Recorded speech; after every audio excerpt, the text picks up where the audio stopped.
This year's obviously been a really big year for policy changes with the LSAC.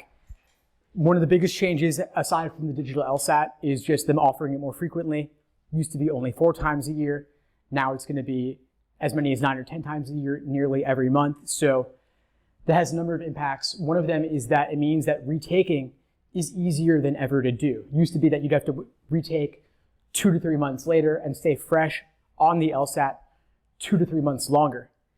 Now, you don't have to do that anymore. Now you only have to stay fresh for another 5-6 weeks, and you can take it again. So I've been recommending, at least earlier this spring, that anyone taking June also take July, because there's only a 5-6 week gap in between the two.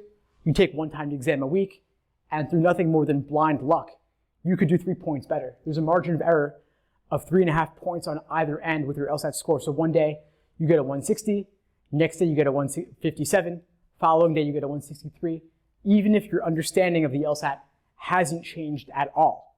So that means, why not take it again and potentially get 3 points higher?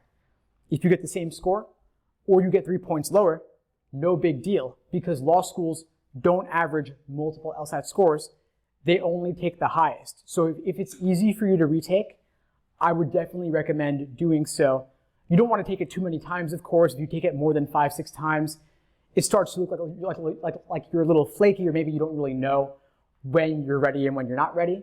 But I think if you've only taken it 2 or 3 times, taking it one more time is potentially to your benefit if you'll be able to stay fresh on the LSAT over that period of time. Now, the June LSAT is the last paper LSAT. The only thing that changes for June is that the writing sample, like we discussed, is digital. You don't do it at the test center. You do it at home from your own computer.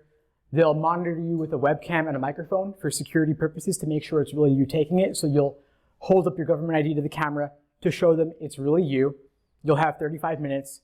I think that because it's typed, it'll be faster to do and easier to do. And admission officers may be slightly more likely to read it than before, because before with people's handwriting could be illegible, not really worth bothering, especially since it's not scored anyway. But now that it's typed, maybe they'll look at it in some edge cases. I don't think it'll ever really make or break you, but could have an impact. I would always, of course, give your full effort on it, take it seriously, but because it's 35 minutes typed versus handwritten, same exact thing though, you could probably knock it out faster, knock it out in 20, 25 minutes. Then you have 10, 15 minutes to proofread it for any small errors or typos. So I'd recommend doing that, but if it takes you 30, I wouldn't worry too much about it. And I would never really spend much time studying for it. It's always the same, although the topics change. It's always pretty straightforward. You have 2 options. They're both equally weighted. Pick one, argue in favor of it, but also acknowledge the weaknesses of the side that you chose and the strengths of the other. But that's June. Everything else is the same otherwise. Starting in July, of course, things change. Half of students get assigned the paper format. The other half get assigned the digital format on the tablet. LSAC chooses for you, and you don't get any advance notice at all. They're doing this as part of what they consider to be a best practice for introducing the digital LSAT. If, for some reason, people score on average 5 points lower on digital than paper, maybe that would cause them to change their course to roll out digital fully in September. But I don't see that happening. I think most likely the format change isn't that big a deal, and it has a mix of pros and cons associated with it. So I think for that reason, it won't be that big a deal no matter which one you get, but you do want to prep. If you're taking in July, you do want to know what the digital format's like versus the paper and be ready for either one. Then September, fully digital. Question? Yeah, can you choose to cancel July without after, you can cancel after seeing it for July, right? Yeah, so there's something. Can you cancel even if you do the paper one? Yes.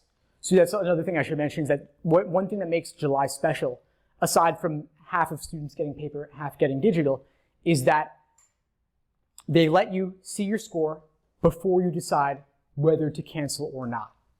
You'll still have to wait 3 to 4 weeks on average for the July results. Actually, July scores will take longer to come back than paper ones, than it ever has previously. I think for both paper and digital, it'll take longer. That's because they also want to evaluate the results against each other. And so the fact that it's digital doesn't mean you're getting your score any faster, at least in the short term for the next few years, most likely. You will have to wait the 3 to 4 weeks, whether you get paper or digital, and you get to see your score before deciding whether to cancel. And if you do cancel, whether you took paper or digital, you get a free retake anytime from then until April 2020. So that involves all the fall LSATs, then the January, then the March and April next year as well. So I think, like I said earlier, people will gravitate towards July because they want the option for the free retake if they cancel. I don't think it's that big a deal, honestly. I think it's very rare that you should ever want to cancel your score, because I think the question mark of a cancellation could look worse than a score that was maybe a point or two lower than what you were hoping for.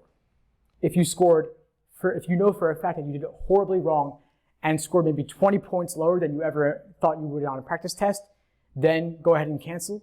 But otherwise, I think there's not really a benefit to it, since again, law schools don't average multiple scores. They only take the highest score. So those are my thoughts on that. Let's see what else. I want to talk about other changes over time. So I guess a few changes that have happened in recent years. Overall, I think the LSAT has gotten harder over time. There's a clear distinction between older logical reasoning and newer logical reasoning. Same goes for the other sections too. So if you're taking practice tests that are from the 30s or 40s that were administered in like the late 90s, early 2000s, the raw score conversions will be easier on those than modern LSATs. So there's a value in doing more recent exams because they're more relevant to the modern LSAT, both in terms of the raw score conversions as well as just the difficulty level of the questions overall. That's one change I've seen. Another one is the June 07 LSAT is where they introduced dual or comparative reading passages. So everything 51 and prior will have 4 long passages. Everything June 07 to present, which is like 51 and a half and 52 and up, will have the 3 long and the 2 short, 2 dual ones. Starting with exam 66, you also got the 2-page layout for logic games compared to the previous 1-page layout. In your books right here, you actually see the distinction. Everything from 62 to 65 will have only 1 page, very tight space, very compressed. 66 to present has 2 pages, and then of course the digital will be on the tablet and the format will be completely different, but just be aware of those differences. Let's see what else. I want to talk about the LSAT versus the GRE just a little bit. I've been talking with admission officers about the GRE being accepted by a number of law schools, and what I've seen is really that they're only using it for a very small percentage of applicants, and those are cases where the person had some impressive background where they probably would have gotten in anyway. So I wouldn't say, forget the LSAT and just go for the GRE instead. Especially if you have an LSAT score on record already. What's going to happen is that will be factored into your admissions index when you apply, and that's what will get factored into the US News rankings when the school reports your LSAT score to the American Bar Association. So for that reason, you can't take the LSAT on an official administration, get like a 140, then say, forget this, get a top score on the GRE. Your low LSAT score will still matter. So if you've already taken it, you're going down the LSAT path no matter what, you might as well go for a top score. On the other hand, if you had a great, impressive work experience background or something like that, and you don't want to bother with the LSAT, but you could rock the GRE, it might make sense to do that. I talked with an admission officer at UCLA who said that they didn't take more than 5% of people with GRE. So 95% taking LSAT, 5% of those admitted approximately got the GRE, but no more than that. Last thing I want to talk about here is just that the rolling admissions. You could take the LSAT in June or July or any of September, October, November and still apply this cycle comfortably. You could even take it in January and still apply this cycle. So you could take it in January 2020 and start law school in fall 2020. That would be totally fine. The cycle has extended over time in recent years, in part due to the decline in the number of law school applicants. So it's extended longer than it used to be. It used to be that February was kind of late. Now, January, there's no more February LSAT, but January's totally fine. Earlier is better on average if you can, but it won't really impact your chances that much.